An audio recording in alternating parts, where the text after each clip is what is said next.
From the National Newsroom of the Canadian Press, I'm David Augustine. Prime Minister Mark Carney met with Armenia's Prime Minister ahead of the European Political Community Summit. Canada is the first non-European country to attend the forum, which focuses on cooperation in security, politics, and infrastructure. Carney said the visit comes at a crucial time and will center on Ukraine's defense and expanding trade ties. He also held meetings with leaders including Volodymyr Zelensky and Donald Tusk and is set to address the European Parliament. Conservative leader Pierre Poilievre says Prime Minister Carney should explain his strategy for negotiating with the U.S. to Canadians.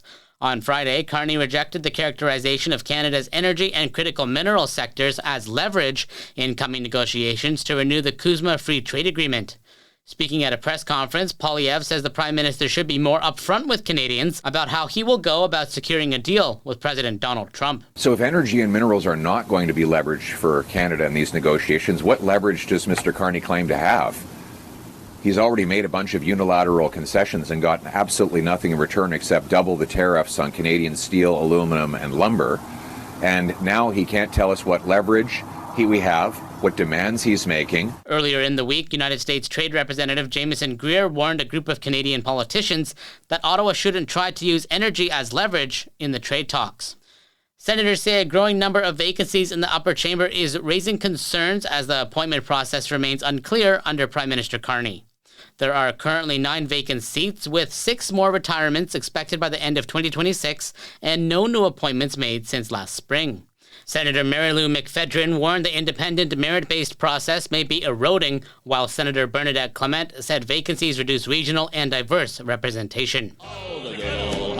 Montreal is bracing for Game 7 between the Montreal Canadiens and the Tampa Bay Lightning, with fans gathering across the city for the decisive playoff matchup. The Bell Centre will host a sold-out public viewing, drawing 21,000 people eager to share the atmosphere. For Melissa Parise and her family, the game doubles as a multi-generational birthday celebration, replacing cake with a night of hockey. And real estate sector watchers say retirees are putting plans to downsize on hold. A RE/MAX Canada survey says only 10% of Canadians are aiming to move to a smaller home over the next 10 years. Toronto broker Tim Sirianos says many retirees are weighing their options amid falling home prices and a lack of choice in the market. As the population continues to age, we're seeing, this being a bigger conversation. This conversation has been going on because people who are living in larger homes, they're finding it very hard to find a reason to move because they can't find suitable housing that is smaller. Experts say given current economic conditions, some retirees are also putting off relocation plans in order to financially support family members longer than they had hoped. This is the Canadian Press. In sports, the Minnesota Wild will be without forward Joel Eriksson-Ek and defenseman Jonas Brodin for the first 2 games of their second-round playoff series against Colorado due to lower body injuries. Neither player made the trip to Denver. Now Colorado will be without defenseman Josh Manson, who is dealing with an upper body injury.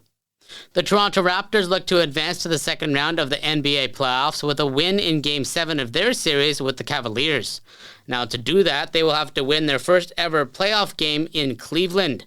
Toronto is 0-3 in Cleveland so far this series and 0-10 all time. And the Toronto Blue Jays saw their streak of consecutive series wins come to an end with a 4-3 loss to the Twins this afternoon in Minnesota. The Jays ended up with a split of the 4-game series after winning their previous 3 series.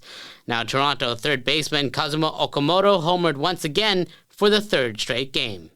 From the Canadian Press, I'm David Augustine. Thanks for listening. Don't forget to follow and subscribe. For more of today's top stories, visit thecanadianpressnews.ca.